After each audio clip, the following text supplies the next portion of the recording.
Baik, Assalamualaikum warahmatullahi wabarakatuh. Waalaikumsalam warahmatullahi wabarakatuh. Saya hormati Pak Heri, tim juri, Ibu Magdalena Wulur, teman-teman yang sempat hadir pada Zoom meeting hari ini.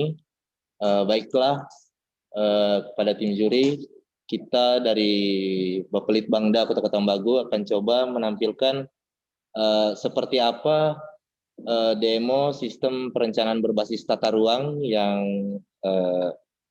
ada di Bapelitbangda, dan silahkan kepada baik. Jadi si Petarung ini kita telah integrasikan dengan website Kota Petambagu. Jadi di dalam website Kota Petambagu ini dalam menu aplikasi sudah terintegrasi dengan sistem perencanaan yang berbasis tata ruang dari Bapelitbangda. Nah, ini adalah tampilan depan daripada aplikasi kita, dan sebagai informasi juga kepada tim juri bahwa si Petarung ini sudah memiliki dasar hukum sebagai berupa perwa sebagai dasar pelaksanaan yang harus dilaksanakan dalam proses perencanaan. Nah, jadi seperti mungkin yang telah kita, ya ini Pak, yang dasar hukum perwa si Petarung tentang proses seperti apa si Petarung dalam perencanaan di Kota Petambagu. Nah, kemudian balik ke aplikasi. Pada menu aplikasi ini Pak, kita punya kita masukkan username. Ya, ini adalah salah satu contoh tampilan penginputan usulan dari Kecamatan Petambagu Barat. Kemudian kita masuk pada data pengajuan. Sebagai informasi kepada Pak Heri dan Mem Lena sebagai tim juri, seperti yang telah dipaparkan oleh Bapak Kepala Bapelitbangda lalu, bahwa si Petarung ini sedang punya tiga tujuan sebenarnya waktu dalam pembuatan si Petarung ini punya 3 tujuan, yaitu tujuan jangka pendek, jangka menengah, dan jangka panjang. Nah, jangka pendek yaitu tujuannya yaitu menciptakan sistem aplikasi yang berbasis tata ruang dalam rangka menyelaraskan segala bentuk perencanaan penentuan program prioritas dari pemerintah Kota Petambagu dalam bidang infrastruktur agar sesuai dengan arahan tata ruang. Nah, setelah itu dilaksanakan, setelah itu diciptakan, kemudian tujuan jangka menengahnya adalah bagaimana aplikasi si Petarung ini diterapkan dengan menggunakan dasar hukum yang tadi yang telah kita tampilkan, yang telah kita lihat bersama-sama, dan diterapkan ke dalam sistem perencanaan yang ada. Jadi si Petarung ini sebagai informasi telah kami integrasikan dengan e-planning waktu itu, dan ketika OPD terkait mengajukan usulan yang sifatnya infrastruktur, maka secara otomatis tim TAPD akan melakukan verifikasi usulan itu di dalam aplikasi si Petarung ini, apakah sesuai dengan arahan tata ruang Kota Petambagu atau tidak. Nah, pada pengembangan jangka panjangnya, kita dari Bapelitbangda Kota Petambagu ingin mencoba mengintegrasikan lagi atau menambahkan lagi database yang ada di dalam si Petarung ini, yaitu database DTKS, database kemiskinan yang berbasis by name by address, sehingga kita bisa melihat sebaran kemiskinan di Kota Petambagu dan menjadi salah satu acuan dalam penentuan program kegiatan di pemerintah Kota Petambagu untuk kemiskinan. Jadi untuk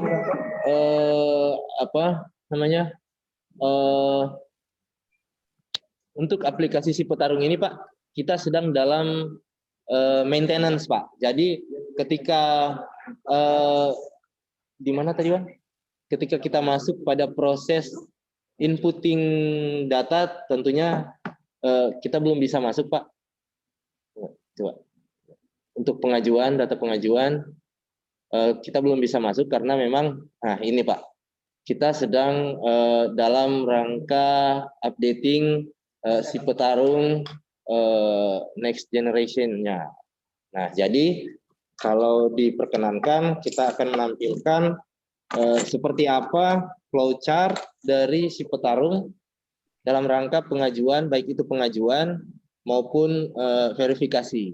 Nah, si petarung ini kan ada 3 user yang disiapkan, yaitu user untuk TAPD dan OPD, di mana dari sisi OPD itu pengajuan tentunya ada program kegiatan, kemudian TAPD itu untuk dari sisi verifikasi, juga TKPRD.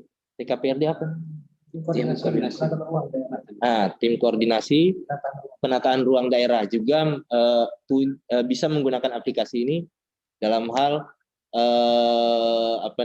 verifikasi tata ruang, kemudian secara umum untuk publik ketika ingin mencari informasi seperti apa arahan tata ruang Kota Tawangbagu dalam rangka investasi. Nah, ini Pak yang flowchart. Nah, kemudian pada menu data pengajuan digunakan untuk menginput pengajuan kegiatan oleh OPD. Nah, yang ketiga itu di dalam halaman form pengajuan ada bagian utama di mana setiap OPD dalam melakukan pengajuan memilih kategori dan subkategori, kemudian nama pekerjaan, alamat kegiatan, kemudian memasukkan koordinat, ada pagu anggaran di situ, kemudian kami juga mengharuskan untuk setiap OPD yang mengajukan program kegiatan infrastruktur harus mengupload gambar lokasi untuk kegiatan yang dimaksud. Nah, aplikasi ini juga sudah dilengkapi dengan konverter untuk koordinat dari DMS ke format desimal, sehingga memudahkan untuk menentukan titik koordinat.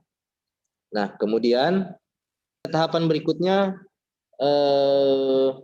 dalam memilih kegiatan pada form pengajuan akan muncul pop-up dalam memilih kegiatan pekerjaan yang sudah disesuaikan dengan renja akhir yang ada di dalam e-planning. Jadi seperti yang saya informasikan tadi bahwa si petarung ini telah kami integrasikan dengan e-planning sehingga segala program kegiatan yang telah diinputkan di renja awal itu sudah langsung terintegrasi dengan si petarung, sehingga ketika tim verifikasi, tim TAPD melakukan verifikator terhadap usulan program kegiatan itu, ketika program usulan kegiatan itu diterima, maka secara otomatis program kegiatan tersebut langsung akan masuk pada renja akhir yang ada di e-planning. Setelah melakukan pengajuan, OPD bisa melihat status pengajuan di halaman data pengajuan dengan klik tombol hijau di samping kanan kegiatan yang diajukan untuk melihat informasi tentang status pengajuan. Nah, jadi di sini kami juga memberikan informasi kepada OPD yang mengajukan apakah apakah program kegiatan yang mereka ajukan itu telah diverifikasi, telah disetujui atau ditolak oleh tim verifikator, yaitu TAPD. Nah, setelah diajukan, tentu verifikator masuk pada halaman data pengajuan yang terdapat list pengajuan yang masuk dari setiap OPD yang terkait, yang nantinya akan diverifikasi mana yang memenuhi syarat tata ruang atau tidak dengan menekan tombol hijau pada sebelah kanan setiap kegiatan yang diajukan. Selanjutnya pada tahapan yang ketujuh, dalam proses verifikasi, verifikator akan melihat kesesuaian dan akan melakukan pengkajian lokasi sesuai dengan titik koordinat yang diajukan. Jadi sebelumnya kami mengajukan mengajukan permohonan maaf kepada tim juri karena belum bisa menampilkan demo secara full version karena memang saat ini sedang dalam pengembangan, Pak. Dalam pengembangan, sedang updating untuk yang DTKS tadi, Pak. Sekian, terima kasih. Assalamualaikum warahmatullahi wabarakatuh. Ya, baik, disampaikan terima kasih kepada tim dari Bapelit Bangda. Selanjutnya kami berikan kesempatan kepada tim juri, kepada Memlena dan Pak Heri. Dipersilakan. Pertama saya mengapresiasi ini teman-teman di Bapeda yang sudah sangat komprehensif ya. Kemudian memasukkan itu dalam website. Jadi kolaboratif. Cuman saya tadi searching juga kok belum naut ya, belum bertaut ya itunya. Artinya tidak menaut antara satu dokumen dengan dokumen lain atau antara satu aplikasi dengan aplikasi lain yang terkait. Artinya memiliki relevansi setara. Saya tadinya berpikir banyak nih di si petarung itu, tadinya saya berpikirnya gini, para kabit itu ya. Dengan si petarung itu kita tidak hanya bicara bagaimana merencanakan tata ruang, tapi juga how to manage gitu, how to use and how to manage. Atau dengan kata lain bagaimana mengelola ruang yang sudah ditata tadi. Gitu. Jadi we are not just only make a plan ya. Itu, tapi kita juga bagaimana bertanggung jawab mengelola ruang yang sudah kita tata tadi. Jadi itu kalau itu baru berarti benar bahwa sistem ini memang diperlukan oleh dua pihak. Siapa saja? Government as regulator, kemudian ada publik yang harus dilayani. Jadi kalau itu bisa dibuat sinkronis, itu lebih bagus lagi, manis. Nah, di situ pun harusnya ada form-form apa yang harus diajukan. Tadi kan mungkin nanti di versi mutakhirnya ya, karena ini kan lagi versi revisi nih. Jadi itu mohon dipastikan dan jangan lupa libatkan OPD kewilayahan. OPD kewilayahan harus diikutsertakan. Dan nanti pada ujungnya itu ada inovasi sosial. Sosialnya akan berubah tadi itu. Karakter sosialnya berubah. Terima kasih, ini luar biasa sekali. Terima kasih.